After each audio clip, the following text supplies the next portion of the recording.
Hello friends, welcome to my channel A News Brain, and in this session we are continuing forward with axial skeleton and our today's topic is the vertebral column. मेरी last session में बच्चों cranial bones, facial bone, hyoid, auditory bones वो सारी चीजें हम cover कर चुके हैं और हमारे आज के सेशन में हम वर्टिब्रल कॉलम स्टार्ट करेंगे। तो चलिए सेशन को स्टार्ट करते हैं। नाउ दिस वर्टिब्रल कॉलम बच्चों it is also called the backbone और स्पाइन। क्लियर है? आप फील कर सकते हो इस पोर्शन को अपने बैक साइड में, अपनी डोर्सल साइड में। ठीक है, ये जो रीजन है इसको बैकबोन कहा जाता है और इसको स्पाइन भी कहा जाता है। सो it is also called backbone or spine. Now, what is the function of this vertebral column? ये प्रोटेक्ट करती है हमारी स्पाइनल कॉर्ड को, तो ये इसका फंक्शन है। हमारी स्पाइनल कॉर्ड के बारे में भी मैंने आपको बताया था कि फ्रॉम मेडुला ऑब्लोंगाटा वहां से वो जो स्पाइनल कॉर्ड है कंटिन्यू करती है। ओके, तो ये जो है वर्टिब्रल कॉलम ये उसको प्रोटेक्ट करके रखता है। सो फंक्शन है it protects the spinal cord. हमारी स्पाइनल कॉर्ड जो है ये उसको प्रोटेक्ट करके रखता है। Now this vertebral column is classified into 5 groups. Okay, 5 groups में ये क्लासिफाइड है। क्या है वो ग्रुप? सर्वाइकल रीजन है, ओके, थोरैसिक ग्रुप है, लंबर, सैक्रल एंड कॉकेक्स। अब इन ग्रुप्स में आती है डिफरेंट वर्टिब्रास और डिफरेंट नंबर की वर्टिब्रास, वो हम डिस्कस करेंगे। सबसे पहला ग्रुप है सर्वाइकल ग्रुप। यहाँ पे आती है 7 वर्टिब्रा, ठीक है, और 7 बोन्स आती हैं। तो 7 वर्टिब्रा सर्वाइकल रीजन में आती हैं, 7 इन नंबर, 7 वर्टिब्रास। एंड ये कहाँ प्रेजेंट होती है? हमारे नेक रीजन में। तो ये जो नेक रीजन है यहाँ पे सर्वाइकल वर्टिब्रास होती हैं। ठीक है, तो यहाँ सर्वाइकल ग्रुप है। तो 7 सर्वाइकल वर्टिब्रास है कहाँ पे? नेक पोर्शन में और नेक रीजन में। अगेन इससे रिलेटेड एक और चीज बच्चों, ये स्मॉलेस्ट वर्टिब्रास होती हैं, तो इसमें मैं लिख सकती हूँ ये होती है स्मॉलेस्ट। नाउ नेक्स्ट पे आते हैं thoracic. Thoracic which is 12 in number, तो 12 है हमारी। कहाँ प्रेजेंट होती है? 12 इन नंबर कहाँ प्रेजेंट होती है? ये प्रेजेंट होती है हमारे चेस्ट रीजन में, not on the ventral side but on the dorsal side of the chest region. Okay, so present in chest region. Okay, ये वाली हमारी थोरैसिक 12 होती है, चेस्ट रीजन में प्रेजेंट होती है। ऑब्वियसली आपको पता है कहाँ पे अटैच होती हैं। आगे स्टर्नम है, स्टर्नम से शुरू हो रही है रिब, तो रिब केज बन रहा है। ठीक है, पीछे वो कहाँ आर्टिकुलेट होगा? तो पीछे वो थोरैसिक वर्टिब्रा पे आर्टिकुलेट होगा। कितनी होती है रिब्स? 12 पेयर्स। कितनी है थोरैसिक वर्टिब्रास? 12। तो वहां पे पीछे की साइड पे, डोर्सल साइड पे, ये जो हमारी रिब्स हैं ये यहाँ जाके, इसी पे जाके अटैच होती हैं। सो अटैचमेंट और आर्टिकुलेशन ऑफ रिब्स के लिए ये होती है। सो फॉर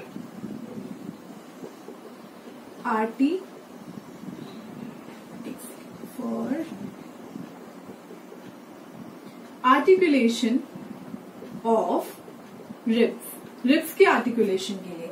नाउ थर्ड जो है हमारा लंबर जो होती है वो 5 वर्टिब्रास होती हैं। ठीक है, तो इट इज 5 इन नंबर। कहाँ प्रेजेंट है?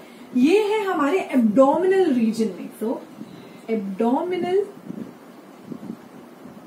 रीजन क्या फंक्शन है? ये हमारी लोअर बैक को सपोर्ट करती है। सो it is present in the lower back. So it supports the lower back. ठीक है, जो भी हमारा वेट है बच्चों, ठीक है, जितना भी एक पर्सन का वेट होता है वो पूरा वेट संभालने वाली जो वर्टिब्रास होती हैं वो लंबर होती हैं। ठीक है, तो इसीलिए इन वर्टिब्रास को लार्जेस्ट और हेवीएस्ट वर्टिब्रास में भी गिना जाता है, क्योंकि ये बड़ी होती हैं, क्योंकि इनको पूरा बॉडी वेट संभालना है एक पर्सन का। ओके, और एक पर्सन का इंक्रीजिंग वेट भी संभालना है। ठीक है, आज मैं पतली हूं, कल मैं मोटी हो गई, वो कौन संभालेगा? वो इंक्रीजिंग वेट कौन संभालेगा? ये लंबर वर्टिब्रा संभालेंगे। So these are the largest and heaviest. तो यहां लिख सकती हूं मैं, तो these are largest and heaviest. Largest होती है, हेवीएस्ट होती है। नाउ सेक्रल और कॉकेक्स की बात कर लेते हैं। Sacral, which is one bone, coccyx, which is one bone. As I told you about this In the case of embryo, this sacral is present in 5 pieces, and this coccygeal or coccyx is present in 4 pieces. So the fusion of 5 sacral bone and 4 coccygeal bone, ठीक है, after the fusion they form 1 sacral and 1 coccyx bone. तो कितने pieces होते हैं? In the case of embryo 5 pieces होते हैं, coccyx में in the case of embryo 4 pieces होते हैं, और उसके बाद ये कन्वर्ट हो जाती है 1 bone में, ठीक है, 2 बोन्स यहाँ पे हो जाती है. So अगेन मैं बता देती हूँ कि the 5 pieces of sacral and 4 pieces of coccygeal, they fuse and form 1 sacral bone and 1 coccyx bone. It is also called the caudal bone. ठीक है, टेल बोन होती है, हमारे सबसे लास्ट रीजन में पाई जाती है, ठीक है, टेल बोन भी होती है. नाउ इसी हिसाब से बच्चों, अब ये जो मैंने आपको सारी ग्रुप्स बता दी है, इसी हिसाब से हम एक वर्टिब्रल फॉर्मूला देख लेते हैं. ठीक है, एक वर्टिब्रल फॉर्मूला भी होता है, तो वो भी देख लेते हैं. तो यहाँ लिख देती हूँ मैं वर्टिब्रल फॉर्मूला. क्या होता है वर्टिब्रल फॉर्मूला, क्या होगा? तो वर्टिब्रल फॉर्मूला, अब हम इन वर्टिब्रास को बच्चों लिखते कैसे हैं? जैसे कि ये सर्वाइकल है, 7 है, तो मैं इसको C1 to C7 लिखूंगी. C1, C2, C3, C4 से लेकर C7. तो इसीलिए C7 7 होती है. नाउ वर्टिब्रल फॉर्मूला हम लिख रहे हैं. थोरैसिक कितनी होती है? T12, lumbar 5. नाउ सेक्रल, अब हम ये वर्टिब्रल फॉर्मूला एम्ब्रियो के हिसाब से लिखेंगे. नाउ सेक्रल इज 5 और हमारी कोकाइजियल और कॉकेक्स अगेन 4. ओके, तो ये है बच्चों हमारा वर्टिब्रल फॉर्मूला, और इसके हिसाब से the total vertebras present in a person, ठीक है, the total vertebra in the embryo, ठीक है, which is 33 in number. So total जो है हमारी, यहाँ पे मैं लिख देती हूँ, it is 33 in number total. ठीक है, but in the case of adult ये डिफर करती है by the fusion of the bones. ठीक है, but in the case of adult, so adult के केस में कितनी होती है? 26 वर्टिब्रास होती है. नाउ एडल्ट के केस में कितनी है? 26 वर्टिब्रा. अब इनकी लेंथ की बात कर लेते हैं. वर्टिब्रल कॉलम की लेंथ है, तो मेल में डिफर करती है, फीमेल में डिफर करती है. मेल्स के केस में इट इज 71 सेंटीमीटर लॉन्ग. ठीक है, 71 centimetre. And in the case of females, ठीक है, इसकी जो लेंथ होती है वो कम होती है, विच इज 61 या फिर 60 सेंटीमीटर लॉन्ग.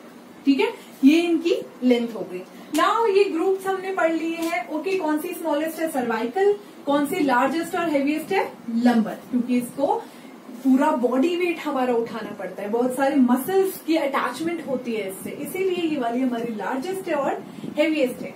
नाउ एक और इम्पोर्टेंट चीज इससे रिलेटेड बच्चों, जो हमारी वर्टिब्रल कॉलम है ये स्ट्रेट नहीं होती, इसमें कर्व्स होते हैं. ओके, तो चलिए उन कर्व्स को देखते हैं. नाउ कर्व्स की बात कर लेते हैं. तो यहाँ पे मैं कर्व्स बनाती हूँ, आप भी मेरे साथ साथ बनाइए. Suppose this region is hair region and this is face region. Okay, मैं ऐसे खड़ी हूँ, this is hair region and this is face region. Now curves कैसे होंगे? Now the first curve is convex, second is concave, third is convex and the fourth is concave. ये होगी curves की position. Okay, सो ये जो पहला curve है ये है कॉन्वेक्स, फिर ये वाला कॉन्केव, कॉन्वेक्स एंड कॉन्केव. ठीक है, 4 कर्व्स हैं हमारे यहाँ पे. ये बात कर रही हूं मैं एक एडल्ट पर्सन की. सपोज मैं, ठीक है, मेरे ही केस में बात कर लो, तो यहाँ पे सबसे पहला जो कर्व होगा नेक रीजन वाला, ये कॉन्वेक्स कर्व होगा. Okay, so this is cervical curve. ठीक है, ये हमारा thoracic curve, lumbar curve which is convex and the sacral curve, last में coccyx, so sacral curve which is concave. सो ये है हमारे बच्चों कैसे curves in the case of adult. अगर हम बात करें एक फीटस की, तो वहां पे सिर्फ एक सिंगल कर्व प्रेजेंट होता है. सो अगर हम बात करें फीटस की, तो ये मैं एडल्ट लिख देती हूँ. फीटस की बात करते हैं तो यहाँ पे सिर्फ एक सिंगल कर्व प्रेजेंट है. फीटस के केस में ओनली अ सिंगल कर्व. ठीक है, एंड ये जो कर्व है ये 2 कर्व से मिलके बना है, which are called primary curve. तो फीटस के केस में सिर्फ प्राइमरी कर्व्स होते हैं. Primary curves present. Primary curves होते हैं फीटस के केस में। कौन से हैं ये प्राइमरी कर्व? तो फीटस के केस में जो प्राइमरी कर्व हैं ये वाले हैं हमारे thoracic and the sacral curve. ठीक है, थोरासिक और सेक्रल कर्व अभी प्रेजेंट है हमारे फीटस के केस में। लेकिन जैसे ही फीटस जो है एडल्ट में कन्वर्ट होगा, ठीक है, जैसे ही इंक्रीज होगी इसकी एज, वैसे ही कर्व जो है वो डेवलप होते चले जाएंगे। और जब कर्व डेवलप होते हैं प्राइमरी के बाद सेकेंडरी कर्व आएंगे, तो एडल्ट के केस में हमें सेकेंडरी कर्व देखने को मिलते हैं। तो यहाँ पे सेकेंडरी कर्व डेवलप, कौन से कर्व डेवलप हो जाएंगे और कौन से होते हैं सेकेंडरी कर्व? अगेन अब होंगे हमारे सर्वाइकल कर्व और लंबर कर्व। ठीक है, तो cervical and lumbar curve develops. ठीक है बच्चों, तो ये है हमारे कर्व्स। फीटस के केस में only primary curves are present there, but in the case of adult secondary curves भी डेवलप हो जाते हैं और ये होते हैं हमारे सर्वाइकल और थोरासिक। क्लियर है आपको? कर्व्स हो गए। नाउ एक कंडीशन, एक नॉर्मल कंडीशन आपने देखी होगी कि कर्व जो है वो एक्सटेंड हो जाते हैं कभी कभी। ठीक है, तो एक कंडीशन मैं आपको बता देती हूँ, वैसे होती कई सारी है। तो एक कंडीशन है काइफोसिस। अगर आपने कभी सुना हो काइफोसिस, काइफोसिस बेसिकली एक एबनॉर्मल कर्व है हमारा थोरासिक कर्व का। ठीक है, तो थोरासिक कर्व जब एक्सटेंड हो जाता है, थोरासिक रीजन का ये एक एबनॉर्मल कर्व है, जब हमारा थोरासिक रीजन एक्सटेंड हो जाता है तो वहां पे कुबड़ जैसी कंडीशन हो जाती है, उसको कुबड़ कहा जाता है बेसिकली। सो उस कंडीशन को काइफोसिस कहा जाता है। ऐसी और भी कर्व जो है वो एक्सटेंड हो जाते हैं। ठीक है, तो डिपेंड अपॉन द रीजन, ठीक है, दैट एक्सटेंडेड, और depend upon the curve that extended, उसके हिसाब से अलग अलग नाम है। ठीक है, स्कोलियोसिस है, ठीक है, और भी अलग अलग नाम होते हैं। तो काइफोसिस बेसिकली थोरासिक रीजन के लिए है। सो एक्सटेंशन या एक्सटेंडेड थोरासिक कर्व, ये एक एबनॉर्मल कर्व कंडीशन है बच्चों, काइफोसिस, ये आपको याद रखनी है। नाउ ये हो गया वर्टिब्रल कॉलम की बात। आई होप आपको सारी चीजें समझ आ गई होंगी। अब हम बात करते हैं हमारे इंटरवर्टिब्रल डिस्क। क्या होती है इंटरवर्टिब्रल डिस्क? ये दो वर्टिब्रास के बीच में प्रेजेंट होती है। और ये कहाँ से शुरू होती है? तो बच्चों ये सेकेंड सर्वाइकल वर्टिब्रा से शुरू होगी। ओके, यानी कि स्कल और फर्स्ट के बीच में नहीं होगी और फर्स्ट और सेकेंड के बीच में नहीं होगी, सेकेंड और थर्ड के बीच में होगी इंटरवर्टिब्रल डिस्क। तो चलिए उसको स्टार्ट करते हैं। चलिए अब बात करते हैं इंटरवर्टिब्रल डिस्क के बारे में। और आज मैं आपको टिपिकल वर्टिब्रा के बारे में भी आज की क्लास में ही बताऊंगी। ओके, तो चलिए इसको स्टार्ट करते हैं। बहुत सारे स्ट्रक्चर्स मैंने यहाँ बना रखे हैं और सबसे पहले इस स्ट्रक्चर में हम इंटरवर्टिब्रल डिस्क देखेंगे। ओके, तो यहाँ पे ये जो पोर्शन है मैंने जिसमें ब्लू डॉट्स बना रखे हैं, ये हमारी इंटरवर्टिब्रल डिस्क है। ऐसा नहीं है कि ये पोरस है, ये इसमें पोर्स होते हैं इसलिए मैंने यहाँ पे ये पोर्स बना रखे हैं, ऐसा कुछ नहीं है, ताकि इन दोनों से अलग दिखे, इसलिए मैंने इसका स्ट्रक्चर कुछ ऐसा बना रखा है। सो दो वर्टिब्रास के बीच में प्रेजेंट होती है ये इंटरवर्टिब्रल डिस्क। इंटरवर्टिब्रल डिस्क कैसा स्ट्रक्चर है? ये एक फाइब्रो कार्टिलेजिनस स्ट्रक्चर है। ये हमें मूवमेंट परमिट करता है बच्चों। ठीक है, इसी स्ट्रक्चर की वजह से हम मूव कर पाते हैं, इसी इंटरवर्टिब्रल डिस्क की वजह से। अगर दोनों वर्टिब्रा आपस में अटैच्ड होती, अगर इनके बीच में कोई भी चीज प्रेजेंट नहीं होती, तो हम अगर हम मूव करते तो वो टूट जाती, वो हड्डियां टूट जाती है ऑब्वियसली। तो यहाँ पे इंटरवर्टिब्रल डिस्क हमको मूवमेंट परमिट करती है। कहाँ प्रेजेंट होती है? लोकेशन की अगर बात करें तो इट स्टार्ट फ्रॉम C2, यानी कि सेकेंड सर्वाइकल से स्टार्ट है, सेक्रम तक जाती है, फर्स्ट में नहीं होती, यानी कि स्कल और फर्स्ट के बीच में नहीं होती। सो स्टार्ट फ्रॉम सेकेंड, ठीक है, it start from C2 to sacrum region तक होती है, C2 से स्टार्ट होती है, फर्स्ट में नहीं होती। नाउ फंक्शन क्या है? सबसे पहला फंक्शन है शॉक एब्जॉर्प्शन का from your daily activities, like when you are walking, when you are lifting something, okay, when you are twisting your body. तो ये जो मूवमेंट्स हैं इनसे शॉक एब्जॉर्प्शन का काम करती है ये इंटरवर्टिब्रल डिस्क। तो सबसे पहले shock absorption from your daily activities, और दूसरा काम है it also permit movements. Movement permit करती है आपकी इंटरवर्टिब्रल डिस्क, आपको वेरियस मूवमेंट परमिट करती है। ठीक है, आप इससे बेंड कर सकते हो, अपने लेटरली बेंड कर सकते हो। ठीक है, इसी की वजह से पॉसिबल है। फिर आप पीछे की तरफ बेंड कर सकते हो, अपनी बॉडी को आगे की तरफ बेंड कर सकते हो। ये वर्टिब्राज और इंटरवर्टिब्रल डिस्क की वजह से ही पॉसिबल है, क्योंकि ये एक कार्टिलेजिनस स्ट्रक्चर है बच्चों। ठीक है, तो ये थोड़ी सी फ्लेक्सिबिलिटी प्रोवाइड करेगा ही बॉडी को, तो इसीलिए हम ये सारी मूवमेंट कर पाते हैं। नाउ ये हो गई इंटरवर्टिब्रल डिस्क की बात। अगर इसका एक सेक्शन देखें तो इसमें क्या क्या चीजें होती हैं वो मैं आपको बता देती हूँ। नाउ इसका एक सेक्शन ले लिया हमने। ये जो सेंट्रल पोर्शन है हमारी इंटरवर्टिब्रल डिस्क का, इस पोर्शन को कहते हैं nucleus pulposus. Nucleus pulposus. So this nucleus pulposus basically it is a gel-like material. ये एक जेल लाइक मटेरियल होता है बच्चों न्यूक्लियस पल्पोसिस, ये बीच में पाया जाता है। और it is also called the remnant of notochord, ये नोटोकॉर्ड का रेमिनेंट माना जाता है। आपको पता है notochord is basically a flexible rod like structure, chordates में होती है, इसीलिए उनको कॉर्डेट्स कहा जाता है। और इन ह्यूमन बींग्स और इन द केस ऑफ मैमल्स ये नोटोकॉर्ड कन्वर्ट हो जाती है, चेंज हो जाती है वर्टिब्रल कॉलम में। तो रेमिनेंट तो रहेगा ना कहीं, तो रेमिनेंट प्रेजेंट है। This nucleus pulposus is the remnant of notochord, so it is the remnant of notochord. I hope बच्चों आपको सारी चीजें क्लियर हो रही होंगी। अगर आपको कोई भी डाउट हो तो आप मुझे कमेंट सेक्शन में लिख के भेज सकते हैं। ओके, मैं आपकी क्वेरी सॉल्व करूंगी। सो आउटर पोर्शन क्या है? Now this portion is a fibrous portion. Okay, ये फाइब्रस है, टफ पोर्शन है, और इस पोर्शन को कहते हैं एन्युलस फाइब्रोसिस। ठीक है, एन्युलस फाइब्रोसिस या फिर एन्युलस फाइब्रोसिस। तो बेसिकली इस पोर्शन को एन्युलस फाइब्रोसिस कहते हैं। ये होता है इसका टफ पोर्शन, और ये बेसिकली न्यूक्लियस पल्पोसिस को प्रोटेक्शन देता है और इस इंटरवर्टिब्रल डिस्क को सपोर्ट देता है और स्ट्रेंथ देता है। ठीक है, तो ये कैसा पोर्शन है? ये टफ पोर्शन है। किस लिए है? ये इसको स्ट्रेंथ देता है। ठीक है,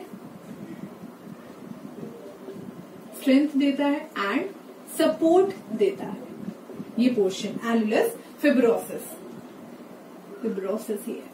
okay, so this nucleus pulposus and annulus fibrosus, ये दोनों स्ट्रक्चर्स मैंने आपको बता दिए। अब इससे रिलेटेड दो बातें मुझे आपको बतानी है इस इंटरवर्टिब्रल डिस्क के रिलेटेड। ओके, सबसे पहला हम इसी की बात कर लेते हैं। चलो हमने ये स्टार्ट किया है तो बच्चों क्या होता है, अगर आपने कंडीशन सुनी हो जिसको स्लिप्ड डिस्क कहते हैं। ठीक है, slipped disc, slipped disc. Now ये जो कंडीशन है ये कैसे क्रिएट होती है? Slip disc, it is also called herniated disc, torn disc, protruding disc. ये हमारी जो डिस्क है इसमें कोई प्रॉब्लम हो जाता है, कोई इश्यू हो जाता है, इसको स्लिप डिस्क कहते हैं। क्या है ये इश्यू? स्लिप डिस्क के केस में क्या होता है, जब ये एन्युलस फाइब्रोसिस का जो पोर्शन होता है ये कहीं कहीं से वीक हो जाता है, और इसके वीक होने की वजह से न्यूक्लियस पल्पोसिस लीक आउट होने लगता है। और जब ये लीक आउट होके इन पोर्शंस में से बाहर आने लगेगा तो साइड में जो नर्व्स होंगी वहां पे जाके जमा होने लगेगा और वहां पे जाके प्रेशर बनाने लगेगा। वहां पे प्रेशर बनाने की वजह से क्या होगा, वो नर्व जिस ऑर्गन को, जिस टिश्यू को और जिस पार्ट को सप्लाई होती है वहां पे पेन होगा, और इस कंडीशन को स्लिप्ड डिस्क कहते हैं। So nucleus pulposus leak out from this annulus fibrosus and then it stored on the spinal nerve, sidewise spinal nerve and creates pressure on that. ठीक है, और उसकी वजह से क्या होगा, जहां पे उनकी सप्लाई होगी वहां पे पेन होगा, नंबनेस होगी, तो बहुत तकलीफ होती है स्लिप डिस्क में। मेनली नेक रीजन में स्लिप डिस्क होता है और थाई पोर्शन में स्लिप डिस्क देखा जाता है। ओके, तो स्लिप डिस्क मैंने आपको बता दिया। आप इसमें लिख सकते हो the leak out of nucleus pulposus from annulus fibrosus. Clear है बच्चों? Now this is intervertebral disc. अब हम बात करते हैं टिपिकल वर्टिब्रा की। ऑलरेडी स्ट्रक्चर मैंने यहाँ बना रखा है टिपिकल वर्टिब्रा का, तो चलिए इसको देखिए। ये है टिपिकल वर्टिब्रा का स्ट्रक्चर और चलिए अब इसको डिस्कस करते हैं। तो it consist of 2 part, 2 parts हैं यहाँ पे जिनके बारे में मैं आपको बताऊंगी। सबसे पहला पार्ट है सेंट्रम।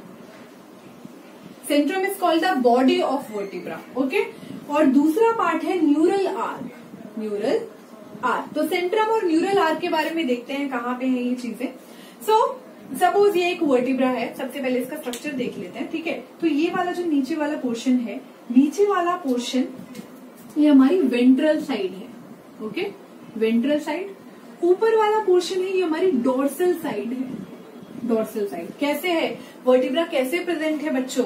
ये बॉडी की वेंट्रल साइड है, ये बॉडी की डोर्सल साइड है, यानी कि न्यूरल, ये वाला जो पोर्शन है ऊपर की तरफ, इसका नाम है न्यूरल स्पाइन, ये डोर्सल साइड पे प्रेजेंट होता है और ये वाला जो पोर्शन है ये वेंट्रल साइड पे प्रेजेंट होता है, okay.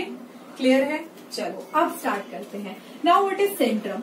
Centrum is basically a spongy bone here. ये वाली जो है हमारी स्पॉन्जी बोन है बेसिकली, ये वाली जो है हमारी, इसको सेंट्रम कहते हैं। It is the body of vertebra. So this portion is called centrum or the body of vertebra. centrum जो होती है, इसका जो सरफेस है वो रफ होता है बच्चों। रफ क्यों होता है? बिकॉज इसका अटैचमेंट होना है इस इंटरवर्टिब्रल डिस्क से। देखो ये दोनों सेंट्रम है, अब ये दोनों आप पहचान गए होंगे, ये दोनों सेंट्रम है और यहाँ पे इंटरवर्टिब्रल डिस्क है। तो इंटरवर्टिब्रल डिस्क से अटैच करने के लिए जो सरफेस होता है इसका रफ होता है और यहाँ पे अब प्रेजेंट होती है या फिर अटैच होती है इंटरवर्टिब्रल डिस्क और it is also called the body of vertebra. Centrum is called the body of vertebra और यहाँ अटैच होती है intervertebral disc. The outer surface and the inner surface of this centrum is rough for the attachment. Clear है? Attachment के लिए surface कैसा होता है? रफ होता है। ये बॉडी भी है। ये हो गया सेंट्रम पार्ट, क्लियर हो गया। नाउ इन सब की बात करते हैं। ये वाला जो पूरा पोर्शन है बच्चों, इसको न्यूरल आर्क कहते हैं, न्यूरल आर्क, ठीक है। न्यूरल आर्क में क्या क्या चीजें आती हैं? न्यूरल आर्क में ये जो दोनों प्रोसेस हैं इसको ट्रांसवर्स प्रोसेस कहते हैं। तो ये है हमारे ट्रांसवर्स प्रोसेस। ट्रांसवर्स प्रोसेस है, दोनों साइड लेटरली अटैच्ड होते हैं, ठीक है। अभी मैं बताऊंगी कैसे कहाँ प्रेजेंट होते हैं, टेंशन मत लो। नाउ ट्रांसफर प्रोसेस, ऊपर वाला जो पोर्शन है डोर्सल साइड पे होता है, ठीक है। अगर आप अपने मिडिल वर्टिब्रा को यहाँ पे पीछे टच करके देखोगे तो आपको कुछ बल्ज फील होंगे वहां पे आपको, ठीक है। वो जो बल्ज है वो न्यूरल स्पाइन है, ठीक है। तो ऑब्वियसली ये जो स्ट्रक्चर है वर्टिब्रा का मैंने बनाया है, ये ऐसे मैंने आपको दिखाया है, लेकिन ये ऐसे प्रेजेंट होता है हमारी बॉडी में। This is the ventral side and this is the dorsal side of the body और न्यूरल स्पाइन आपको पीछे टच हो रहे होंगे, आपको फील हो रहे होंगे, okay. So this portion is the neural spine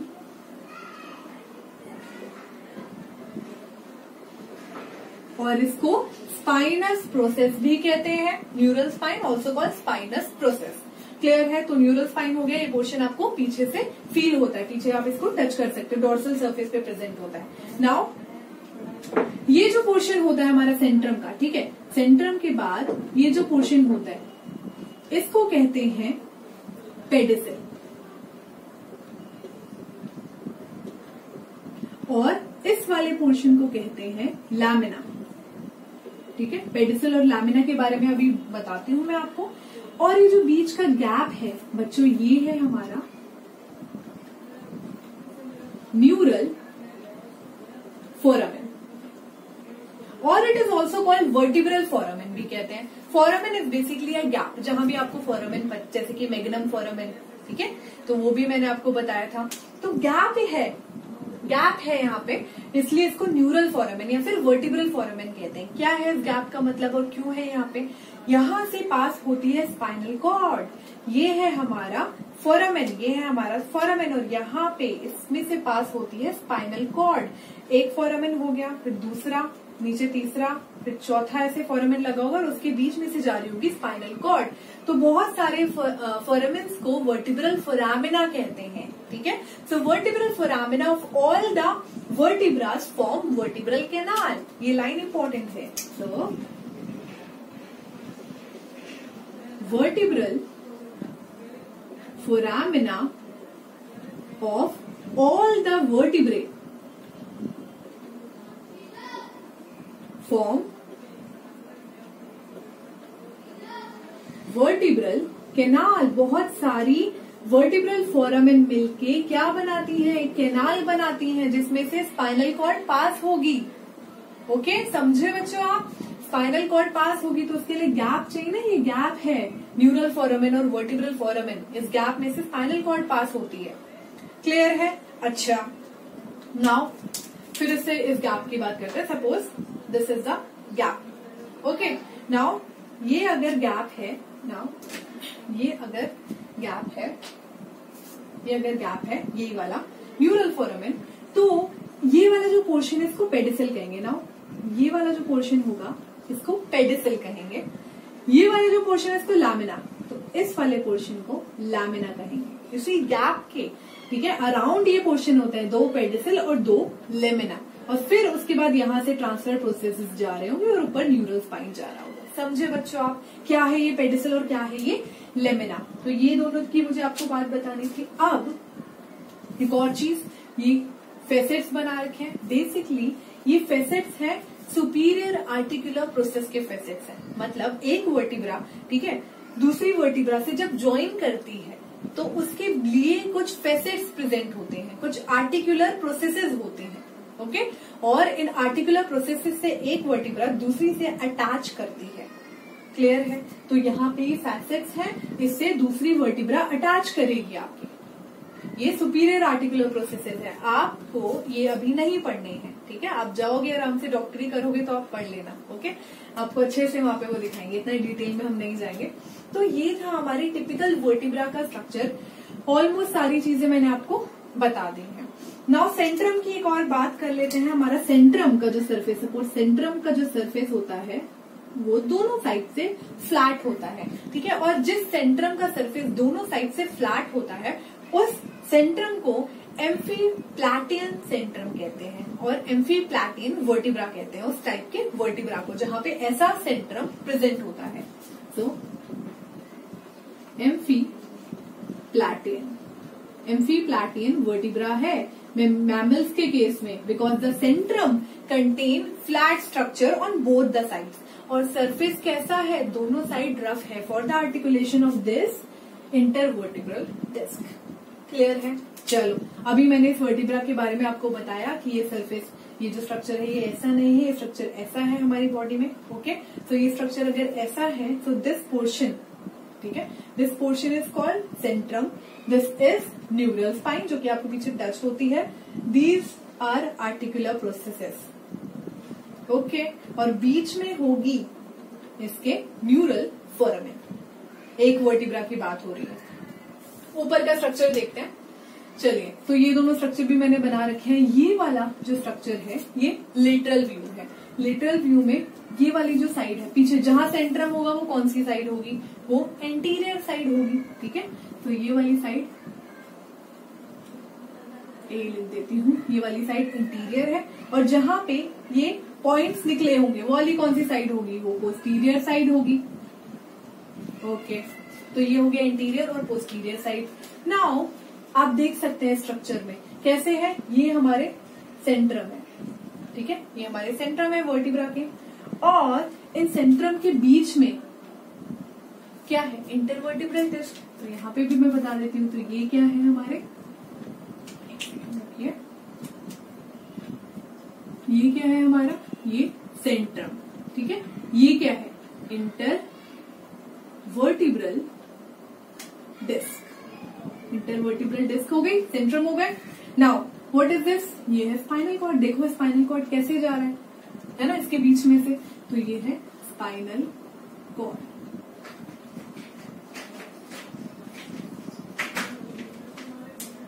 spinal cord हो गया। Intervertebral disc, spinal cord. Now यहाँ पे भी एक गैप है, बच्चों ध्यान से देखना, यहाँ पे भी एक गैप है, ये जो गैप है, और यहाँ से निकल रही है एक नर्व, ये नर्व, यहाँ से भी एक गैप है, यहाँ भी एक नर्व निकल रही है, ये है स्पाइनल नर्व, ठीक है। और स्पाइनल नर्व निकलती है कहाँ से, ये निकलती है इंटरवर्टिब्रल फोरामेन से, ठीक है। इंटरवर्टिब्रल फोरामेन है ये हमारे। अच्छा, जब ये वाला फोरामेन है ये सीधा है, ठीक है, स्पाइनल कॉर्ड ऐसे जा रही है, ये सीधा है, ये हमारे वर्टिब्रल फोरामेन है। लेकिन अगर जो उसके 90 डिग्री से निकल रहे हैं, अगर 90 डिग्री से स्पाइनल नर्व निकल रही है तो वो कौन से फोरामेन होंगे, वो इंटरवर्टिब्रल फोरामेन होंगे। तो यहाँ पे स्पाइनल नर्व जहां से निकल रही है, ये वाला जो पोर्शन है ये है intervertebral foramen. Intervertebral foramen, intervertebral foramen हमेशा 90 डिग्री होता है वर्टिब्रल फोरामेन के। दोबारा से बता देती हूँ, तो ये है हमारा वर्टिब्रल फोरामेन, ये वर्टिब्रल फोरामेन है, बीच में से स्पाइनल कॉर्ड जा रही है और साइड से 90 डिग्री से निकल रही होंगी स्पाइनल नर्व। कहाँ से निकल रही होंगी, इंटरवर्टिब्रल फोरामेन से निकल रही होंगी। तो दो फोरामेन है, एक है ऐसे और दूसरा उसके जस्ट 90 डिग्री लगा हुआ है। सो एक अगर ऐसे जा रहा है तो दूसरी ऐसे जा रही है, स्पाइनल नर्व ऐसे जा रही है, स्पाइनल कॉर्ड ऐसे जा रही है तो स्पाइनल नर्व ऐसे जा रही है। एक फोरामेन यहाँ है और एक फोरामेन यहाँ है, फोरामेन भी 90 डिग्री पे है, ये वर्टिब्रल फोरामेन, ये इंटरवर्टिब्रल फोरामेन। क्लियर है बच्चों? ओके, तो ये वाला व्यू हमने देख लिया। नाउ इस व्यू यहाँ पे अगेन ये वाला जो पोर्शन है ये पोस्टीरियर वाली साइड है और ये एंटीरियर साइड है, ठीक है। तो मतलब पीछे की साइड ये है पोस्टीरियर डॉर्सल सरफेस का और ये एंटीरियर साइड है, ओके। तो अब इस स्ट्रक्चर में मैं क्या बताना चाहती हूँ बच्चों, जब एक वर्टिब्रा दूसरी वर्टिब्रा से अटैच होती है, देखो जब सेंट्रम अटैच होता है तो उसके बीच में इंटरवर्टिब्रल डिस्क होती है, ओके, उसका तो कोई लेना देना नहीं है। लेकिन एक वर्टिब्रा भी तो दूसरी वर्टिब्रा से अटैच होगी, मतलब ये न्यूरल आर्क वाला प्रोसेस भी दूसरी वर्टिब्रा से अटैच होगा, इस तरीके से भी तो अटैच होगा। तो यहाँ पे प्रेजेंट होते हैं कुछ फैसेट। फैसेट क्या है, यहाँ पे मैं आपको बता रही थी, आर्टिकुलर फैसेट्स होते हैं, ठीक है, ताकि दूसरी वर्टिब्रा इस पे फिट हो पाए। तो ये दोनों फैसेट है, इसको फैसेट कहते हैं, FACET, फैसेट है। तो यहाँ पे फैसेट क्या है, ये वाला जो फैसेट है, ऊपर वाला जो फैसेट है ये सुपीरियर आर्टिकुलर प्रोसेस का फैसेट है, यानी कि इससे ऊपर वाली वर्टिब्रा ज्वाइन करेगी, ठीक है। तो ये फैसेट है सुपीरियर आर्टिकुलर प्रोसेस के लिए। तो facet for superior articular process. Now नीचे की तरफ भी एक फैसेट है, तो ये वाला जो फैसेट है, ये वाला जो पोर्शन है, ये फैसेट है इंफीरियर आर्टिकुलर प्रोसेस के लिए, ठीक है। अब यहाँ पे हमें कोई फैसेट तो नहीं दिखाई दे रहा, ऑब्वियसली वो दोनों ज्वाइंट ही है, ठीक है। तो इसीलिए ये इंफीरियर आर्टिकुलर प्रोसेस है। तो यहाँ पे फैसेट तो प्रेजेंट होगा, लेकिन अभी दिख क्या रहा है, ये अभी इंफीरियर आर्टिकुलर प्रोसेस दिख रहा है हमें, इंफीरियर आर्टिकुलर प्रोसेस। तो ये ज्वाइन होती हैं आर्टिकुलर प्रोसेस से एक दूसरे के साथ, ठीक है। आप अपनी आगे की पढ़ाई में, ठीक है, ये अच्छे से जान पाएंगे ये चीजें। ना ये अगेन स्पाइनल कॉर्ड है, यहाँ से स्पाइनल नर्व जा रही है, बीच में क्या है, इंटरवर्टिब्रल डिस्क प्रेजेंट है, ये दो सेंट्रम है, ये दोनों पोर्शन क्या है, ये वाले, ये और ये ट्रांसफर प्रोसेसेस है, ठीक है, ऐसे निकले हुए, ये देखो ये ट्रांसफर प्रोसेसेस है। अगेन यहाँ पे भी एक ट्रांसफर प्रोसेस है, ये भी ट्रांसफर प्रोसेस है दूसरी वाली वर्टिब्रा का, ओके, ये ऐसे अटैच है। और ये वाला पोर्शन ये न्यूरल स्पाइन है जो आपको फील होती है, ओके। तो ये था हमारा लेटरल व्यू इस वर्टिब्रल कॉलम का। और आज के सेशन के लिए बस इतना ही। हमारे नेक्स्ट सेशन में हम रीजन्स के हिसाब से डिफरेंट वर्टिब्रास डिस्कस करेंगे। Thank you.